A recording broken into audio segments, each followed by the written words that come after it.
Sesaat lagi Anda akan menyaksikan Mandalika Race 2022 in association with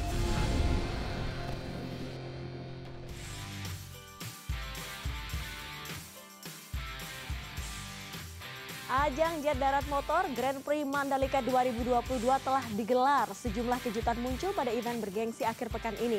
Dan selama 40 menit ke depan atau 45 menit ke depan, kami akan menghadirkan laporan langsung dari Mandalika dan ulasan dari para ahli soal hasil lomba dalam spesial program Mandalika Race 2022 bersama saya, Dea Kartika.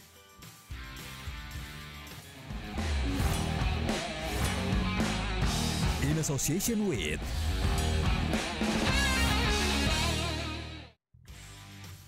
Miguel Oliveira keluar sebagai juara MotoGP Mandalika menyisihkan Fabio Quartararo di posisi kedua. Sementara podium ketiga ditempati oleh Johan Zarco. Sesi balap sempat ditunda lebih dari 1 jam akibat hujan lebat yang mengguyur sirkuit Mandalika. Balapan pun akhirnya dipangkas hanya 20 putaran saja. Quartararo yang menempati pole position gagal mempertahankan posisi pertama. Ia bahkan sempat tercecer ke posisi 15. Sebaliknya, Oliveira yang menyalip ke posisi terdepan sejak awal balapan sukses mempertahankan posisinya hingga akhir balapan.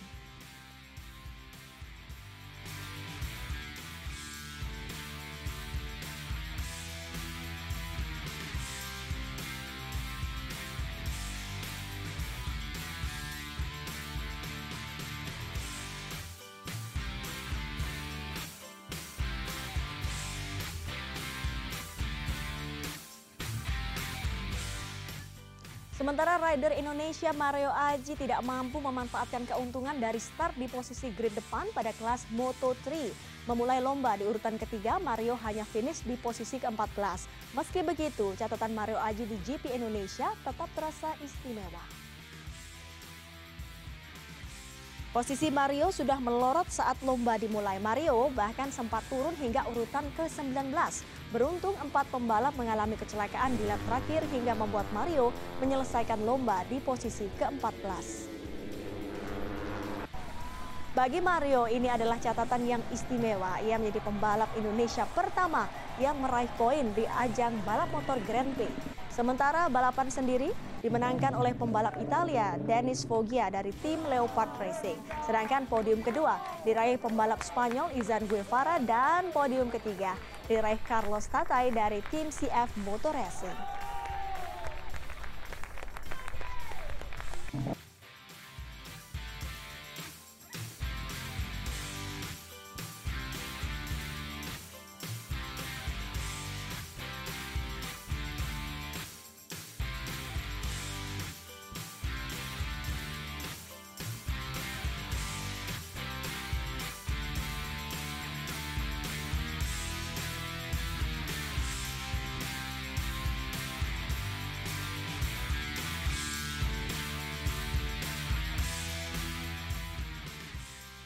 Pembalap Idemitsu Honda Tim Asia Somkya Chantra berhasil memenangkan balapan Moto2 yang digelar di sirkuit Mandalika, Lombok, Nusa Tenggara Barat pada Minggu siang. Chantra finish terdepan disusul Celestino Veti dan Aaron Canet di podium kedua dan ketiga. Chantra memimpin balapan sejak awal. Pembalap asal Thailand tersebut sempat selisih lebih dari 1 detik ketika balapan menyisakan 12 lap lagi. Sementara duel Vietti dan Canet mewarnai akhir balapan. Sementara itu, pembalap Pertamina Mandalika, Bo Ben Snyder, mengakhiri balapan di posisi ke-15 dan Gabriel Rodrigo di posisi ke-22. Jumlah lap balapan Moto2 dikurangi dari 25 lap menjadi 16 lap akibat kondisi aspal sirkuit Mandalika yang terlalu panas.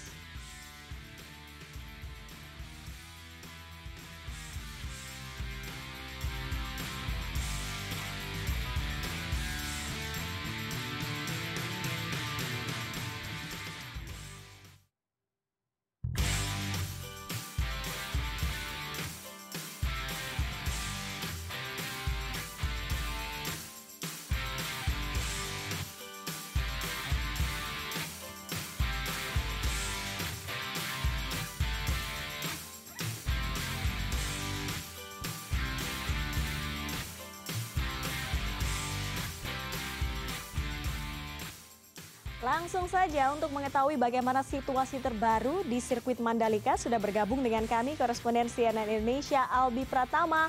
Halo Albi, boleh digambarkan bagaimana suasana di sirkuit Mandalika usai Miguel Oliveira menjadi juara perdana di MotoGP Indonesia. Apa saja sih yang disampaikan saat Miguel ini menjadi juara MotoGP Indonesia?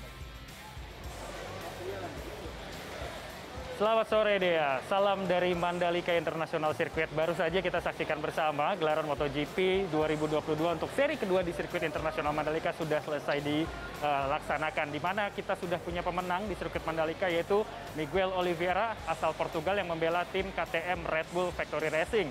Dan disusul oleh juara dunia tahun 2021 yaitu Fabio Quartararo di urutan kedua.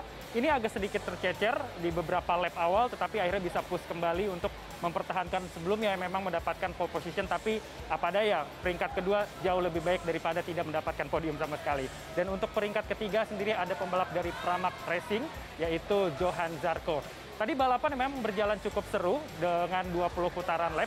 Memang ini adalah lap yang dipangkas oleh pihak Dorna Sport dan juga hasil keputusan dari race direction dan juga race control mengingat hujan turun di kawasan Mandalika sejak pukul 15 sore sehingga pihak race control pun harus menunda selama lebih kurang 1 jam dan memotong lap sendiri menjadi 20 lap saja. Tetapi race tetap berjalan dengan seru dengan lintasan yang basah. Para pembalap pun memilih ban wet race ataupun ban yang sesuai dengan lintasan basah agar bisa memacu kendaraan yang mereka gunakan sendiri.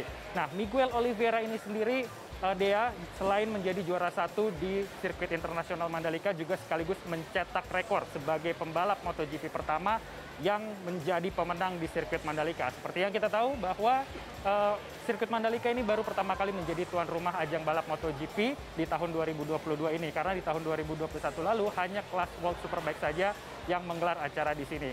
Dan tadi juga Presiden Joko Widodo langsung dari VIP Royal Box tempatnya menonton menuju ke tempat podium untuk memberikan trofi kepada para pembalap yang menjadi pemenang ataupun menaiki podium di sirkuit internasional Mandalika. Satu persatu mulai dari juara 3, Johan Zarco, Fabio Quartararo, dan juga Miguel Oliveira menerima langsung piala ataupun trofi dari Presiden Joko Widodo. Dan saat ini memang saya ingin tunjukkan ke sekitar saya ini sendiri, ada beberapa fans dan juga para pegawai dari MGPA berada di bawah. Walaupun hujan masih turun dengan lebat, mereka masih menantikan pembalap-pembalap yang baru saja naik podium untuk kemudian nantinya mereka sapa. Karena setelah dari podium, para pembalap ini akan stay di pedok, lalu dari pedok mereka akan menuju ke modular pit, modular box yang ada di layar kaca. Jika misalnya bisa dilihat, walaupun hujan deras, masih banyak yang antusias untuk melihat secara langsung ataupun memberikan semangat kepada para pembalap yang mereka idolakan. Dan saat ini memang hujan masih lebat turun di kawasan Mandalika Circuit. Tetapi tadi saya juga melihat sorak-sorai penonton yang duduk di atas tribun, khususnya di Premium Grandstand yang persis berada di depan garis start dan juga finish. Walaupun hujan turun dengan lebat dan sedikit menghujani kawasan grandstand tersebut, tetapi tidak menyurutkan semangat para penonton untuk tetap menyaksikan gelaran MotoGP 2022 yang sudah dimulai sejak pukul 12 siang tadi, dimulai dari kelas Moto3, Moto2, dan juga MotoGP yang baru saja selesai dilakukan dan juga sudah mendapatkan pemenangnya kali ini. Begitu dia. Ya Albi, yang menarik juga yang membuat kami semua di sini penasaran, kami yang tidak berada di sana adalah inside story bagaimana kondisi minute by minute tim dan juga pebalap mengatasi cuaca yang begitu ekstrim. Karena kan tentunya dengan cuaca yang ekstrim mereka harus berpikir ulang soal bagaimana mesinnya, bagaimana bannya, bagaimana dengan cerita-cerita di balik layar di sana yang unik yang bisa dibagikan kepada kami.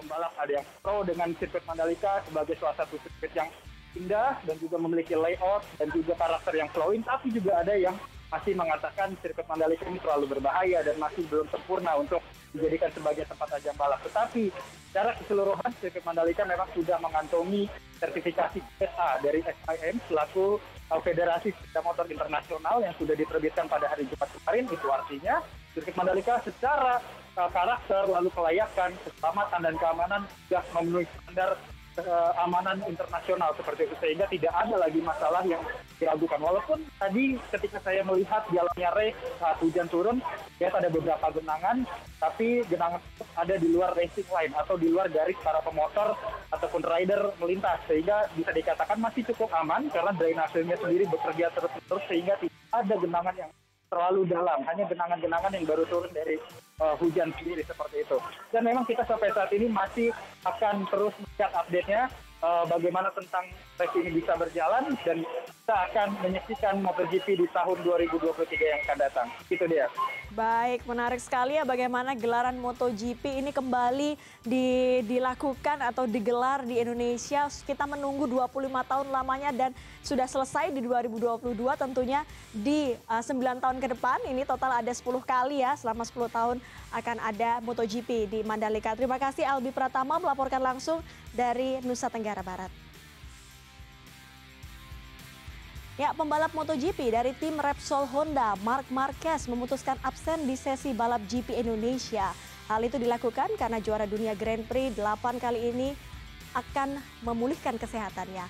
Pebalap bernomor 93, Marc Marquez, dipastikan tidak mengikuti seri balapan di sirkuit Mandalika akibat kecelakaan yang menimpanya pada sesi warm-up laps pada Minggu pagi waktu Lombok.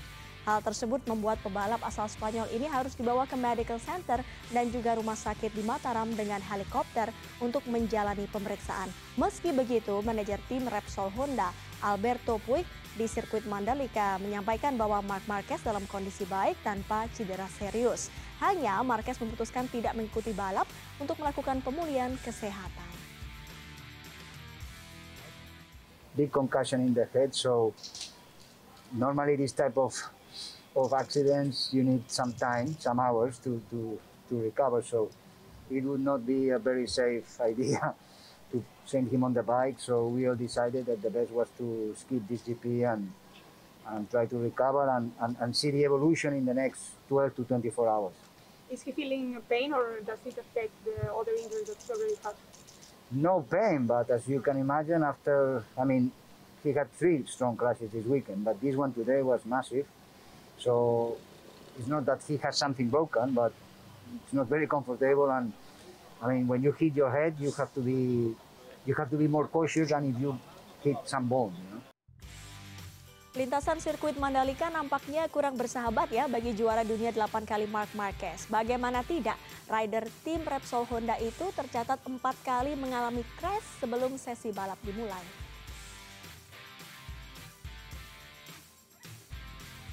Seri balap Pertamina Grand Prix of Indonesia menyisakan pengalaman yang tidak menyenangkan bagi juara dunia 8 kali Marc Marquez. Dikutip dari cnnindonesia.com, rider Repsol Honda itu harus jatuh bangun untuk menguasai lintasan sirkuit Mandalika di 3 hari rangkaian balap. Yang pertama, ia crash saat tampil di sesi latihan bebas kedua pada Jumat 18 Maret.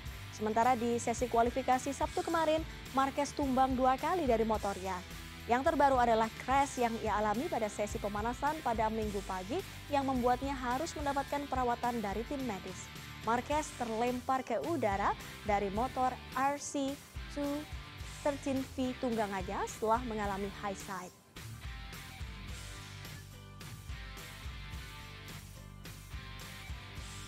Kondisi aspal sirkuit Mandalika Lombok yang terlalu panas membuat jumlah lap MotoGP dan Moto2 Mandalika 2022 dikurangi. Suhu aspal sirkuit Mandalika sempat lebih dari 45 derajat Celcius pada Minggu siang.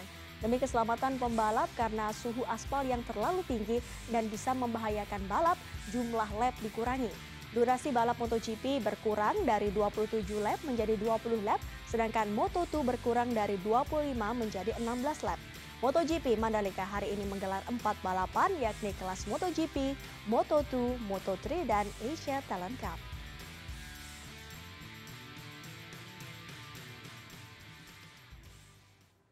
Selanjutnya, Bukit Seger di Lombok Tengah, Nusa Tenggara Barat dibuka gratis bagi warga yang akan menyaksikan race day pada MotoGP Mandalika 2022 Minggu 20 Maret.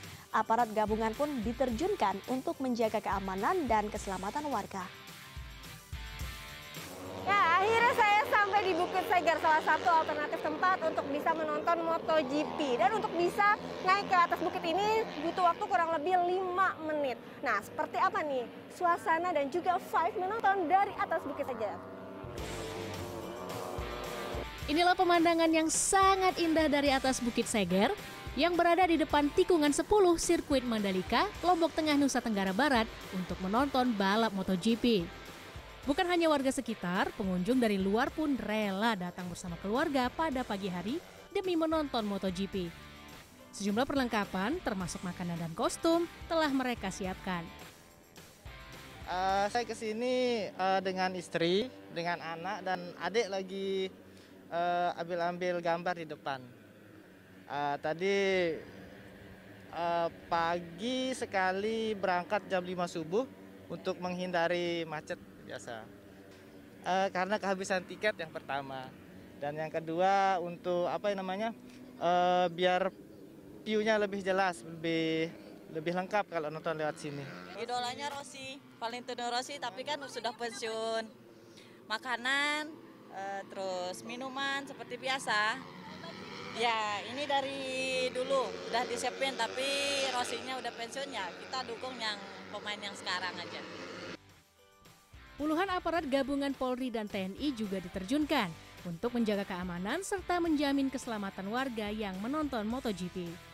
Walaupun ini bukan zona untuk tontonan, namun ini juga kita mengamankan masyarakat yang sudah hadir di tengah-tengah kita. Tidak ada larangan untuk menonton di sini. Namun juga kita tidak mengizinkan sebenarnya. Namun dari kami dari pihak kepolisian tetap menjaga masyarakat jangan sampai terjadi kecelakaan karena ini bukit, tidak ada zona keamanannya. Selain di Bukit Seger, warga bisa menonton gratis di Bukit Jokowi dan Bukit Merese di Tanjung An. Nah, seperti inilah menonton MotoGP dari atas Bukit Seger. Selain dimanjakan dengan aksi para pembalap, kita juga dimanjakan dengan suasana dan view pantai dan juga bukit yang indah. Tapi harus ingat, masyarakat ataupun warga harus tetap jaga protokol kesehatan dan juga keamanan. Dan diharapkan tentunya ajang balapan MotoGP ini bisa menjadi salah satu wadah promosi wisata Indonesia. Novaneta, Robi Bahtiar, Lombok, Nusa Tenggara Barat. Usai jeda, program spesial Mandalika Race 2022 akan kembali. Tetaplah bersama kami.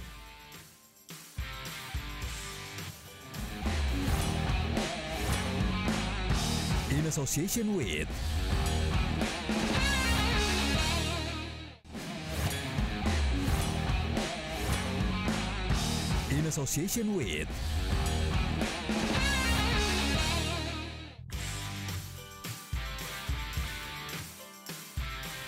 Terima kasih Anda masih bersama kami. Dan untuk mengulas hasil MotoGP Mandalika 2022 yang telah selesai digelar, sudah bergabung bersama kami melalui sambungan Zoom, ada pengamat motorsport Mas Agung Setiahadi yang saat ini berada di Lombok, Nusa Tenggara Barat. Halo, selamat sore Mas Agung. Selamat sore Mbak Dea. Mas Agung, ini kita punya pemenang yang cukup mengejutkan kalau orang awam boleh bicara begitu. Ini Miguel Oliveira. Melihat tadi panas dingin begitu, habis panas kemudian hujan dan ternyata pebalap Red Bull KTM ini berhasil menjadi juara di MotoGP Mandalika. Apa yang Anda tangkap dari hasil ini? Ini sebenarnya memang sebuah kejutan, tapi kunci dari kemenangan Miguel Oliveira ini adalah start dia yang sangat bagus. Jadi di track kering pun kalau di sini bisa start bagus, dia mostly akan dapat podium atau memenangi balapan karena sangat sedikit lokasi untuk overtaking, untuk mendahului.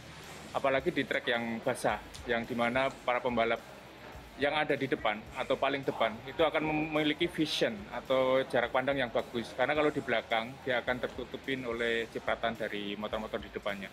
Seperti yang dibilang Paul Espargaro tadi, ini balapan survival, kayak semacam bertahan hidup karena dia nggak bisa ngelihat dengan jelas track itu seperti apa. Jadi salah satu kunci dari Miguel Oliveira tadi seperti itu, dia cepat mengambil alih dari Jack Miller, kemudian bisa membangun ritme dan dia bisa finish depan dengan selisih waktu yang cukup jauh ya, 3,2 dari Fabio Quartararo yang berusaha untuk mendekat gitu. Artinya Anda sependapat dengan saya soal hujan ini, artinya ini bisa dibilang sebagai game changer ya dalam balapan kali ini? Ya betul. Ini game changer. Ini memang pengubah permainan. Bahkan sejak waktu WSBK dulu itu Jonathan Rea itu bilang kalau balapan pada saat hujan itu dilangsungkan, dia kemungkinan yang jadi juara karena trek ini punya daya cengkram yang bagus gitu. Jadi tadi Paul juga ngakuin bagus treknya, cuman kotor. Jadi kalau dia ada pebalap di belakang itu sudah jarak pandang atau visionnya nggak bagus. Jadi begitu dia ada di depan, dia akan potensi untuk memenangi balapan atau meraih podium tinggi. Jadi hari ini hujan adalah game changer karena sebelumnya diduga cuaca akan panas dan penentu podium adalah pilihan ban dan kemampuan memanage ban. Itu Mbak. Mas Agung, fakta bahwa lintasan ini ketika hujan menjadi kotor itu sudah ada saat tes pramusim, kemudian di WSBK juga Anda kan juga mengamati ya dari awal pembuatan sirkuit Mandalika, kemudian dari WSBK dan hingga saat ini MotoGP. Kalau boleh diberi nilai dari 1 sampai 10, berapa yang bisa Anda berikan untuk sirkuit Mandalika? Ini agak sulit. Tapi kalau kita lihat dari komen para pebalap ya, ini jauh lebih baik dibandingkan pada saat tes pramusim. Untuk kondisi trek yang lebih bersih ya, lebih bersih. Terus aspal yang lepas itu tidak menyebabkan kerikil-kerikil yang besar itu terlempar. Saat ini kecil-kecil aja gitu. Cuman memang karena masih kotor, belum bersih sepenuhnya, begitu kena hujan itu jadi masalah bagi para pembalap. Jadi kemungkinan ya kalau saya perkirakan dari respon para pebalap tuh mungkin sekarang di sekitar 6 atau 7 gitu. Dari skala 1 sampai 10 itu. Jadi memang perlu pembenahan lagi, perlu dibersihkan sehingga tahun depan para pembalap datang ke sini itu merasakan sesuatu yang berbeda, sesuatu yang lebih baik, dia bisa mengepus motornya lebih maksimal seperti itu. Karena keluhannya selama ini adalah daya cengkramnya masih rendah, mungkin karena aspalnya masih baru ya, jadi karena ada minyak-minyak gitu, masih kotor di beberapa trek, terus seperti di tikungan 4 itu genangan air lama keringnya seperti itu. Jadi mungkin masih ada pembenahan yang perlu dilakukan oleh ITDC maupun MGPA bersama konsultan untuk memastikan trek ini bisa dipakai selama 10 tahun. Selamat jadi boleh standby ya. Jadi daya cengkram ini masih, daya cengkram dari aspal atau lintasan ini masih menjadi PR bersama. Dan saya akan sapa, ini ada mantan pebalap Indonesia kelas 125 cc, ada Pak Ahmad Jayadi. Saya akan sapa Pak Ahmad. Halo, selamat sore. Halo Pak Ahmad.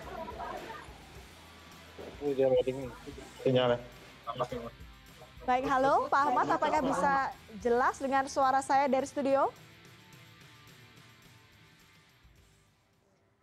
Baik, nampaknya Pak Ahmad masih belum bisa mendengar suara saya. Saya akan kembali ke Mas Agung. Mas Agung, selain soal lintasan yang tadi Anda highlight adalah daya cengkram lintasan yang mungkin masih baru sehingga belum terlalu kuat, belum begitu enak begitu digunakan.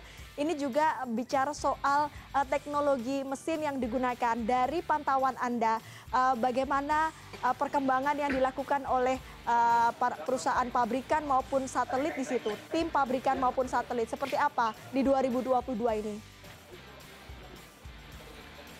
Ya, salah satu fokus mereka di 2022 adalah kalau untuk Yamaha, mereka ingin meningkatkan top speed. Suzuki juga targetnya adalah meningkatkan top speednya. Yamaha kayaknya tidak terlalu bagus pencapaiannya, sehingga Fabio Quartararo mengeluhkan pada saat balapan di trek-trek yang punya lintasan lurus panjang, seperti di Qatar kemarin. Tapi di Mandalika dia oke, makanya kemarin dia semakin pendek, trek lurusnya semakin sesuai bagi motor YZR M1. Tapi kalau Suzuki masih ternyata peningkatan top speed-nya bagus, tapi masih ada beberapa settingan yang perlu ditemukan oleh mereka karena ban belakang mereka jadi lebih cepat aus. Nah, ini masih masih perlu dicari settingan elektroniknya motornya seperti apa. Kalau Ducati GP 2022-nya punya potensi banyak, tapi memang masih dalam pengembangan ya, terus berkembang. Jadi mungkin seiring seri ini berjalan, nanti mungkin setelah masuk seri Eropa dia akan lebih kuat dibandingkan saat ini. Kalau yang GP 2021 dipakai beberapa tim satelitnya dia itu sudah stabil ya, seperti yang dipakai Enea Bastian ini itu lebih stabil. Tapi GP 2022 ini punya potensi besar untuk kompetitif. Ya, Quartararo kemarin juga di free practice kayaknya agak jengkel-jengkel ya Mas Agung ya?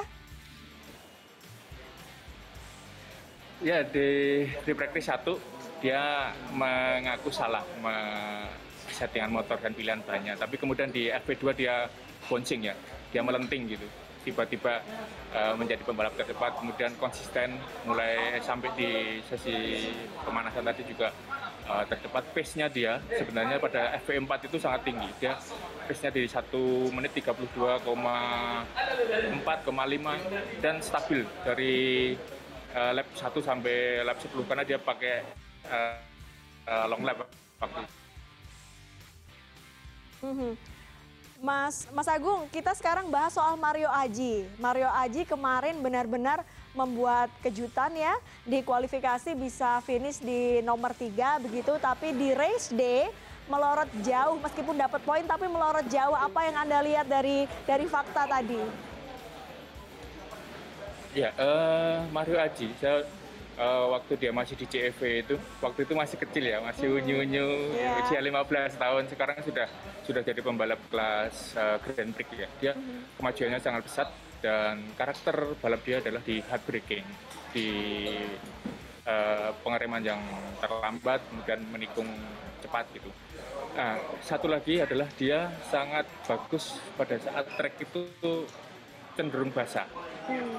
Nah, itu juga terbukti pada saat dia mendapat wildcard di Misano ya, waktu itu dia juga bisa di posisi 4 besar pada saat sesi latihan.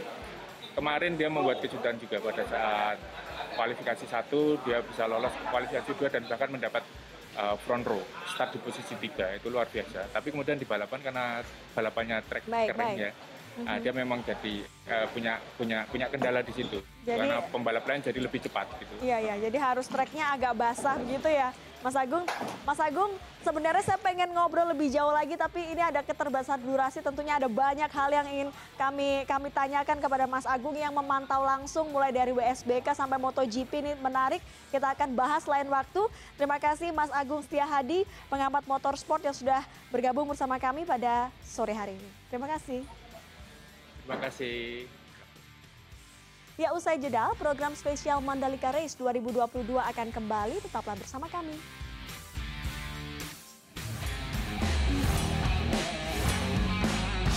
In association with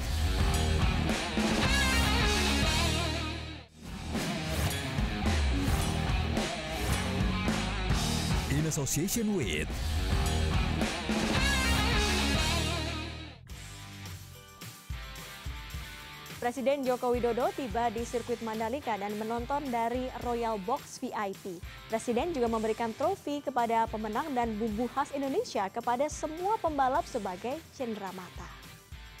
Sekitar pukul 2 siang, rombongan Presiden Jokowi tiba di sirkuit Mandalika. Di Royal Box VIP, Jokowi didampingi oleh jajaran menteri seperti Menteri Pariwisata Sandiaga Uno, Menteri Koperasi dan Usaha Kecil Menengah Teten Mas Duki, Ketua MPR dan DPR, serta Menteri BUMN Erick Thohir. Kegiatan di bawah race itu, setelah itu melihat dan di akhirnya nanti Bapak Presiden akan memberikan piala atau trofi kepada juara 1, 2, 3. Ya, beliau akan nonton di Royal Box VIP karena ada 2 alternatif, awalnya adalah di 360. Tetapi kita lihat dari sisi keamanan, Panitia mengizinkan pawang hujan Raden Roro Istiati Wulandari untuk masuk sirkuit Mandalika untuk meredakan hujan deras yang sudah mengguyur sesi balapan MotoGP Mandalika 2022. Akibat hujan lebat, panitia pun terpaksa memundurkan jadwal start balap MotoGP. Jadwal balapan yang rencananya dimulai pukul 14 waktu Indonesia Barat akhirnya dimulai pukul 15 menit waktu Indonesia Barat. Dikutip dari cnnindonesia.com, sang pawang hujan membawa sebuah mangkok emas ke dalam sirkuit. Raden Roro Istiati diketahui sudah membantu panitia MotoGP Mandalika sejak Sabtu kemarin. Ia juga bertugas mengawal proses pengaspalan sirkuit Mandalika sebagaimana diminta oleh Dorna. Anda jangan beranjak, usai jeda program spesial Mandalika Race 2022 akan kembali. Tetaplah bersama kami.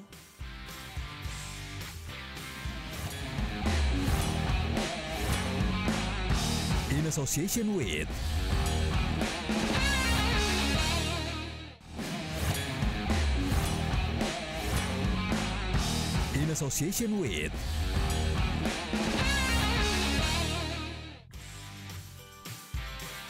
Ya, demikian program spesial Mandalika Race 2022. Saya Dea Kartika pamit undur diri. Terima kasih dan sampai jumpa.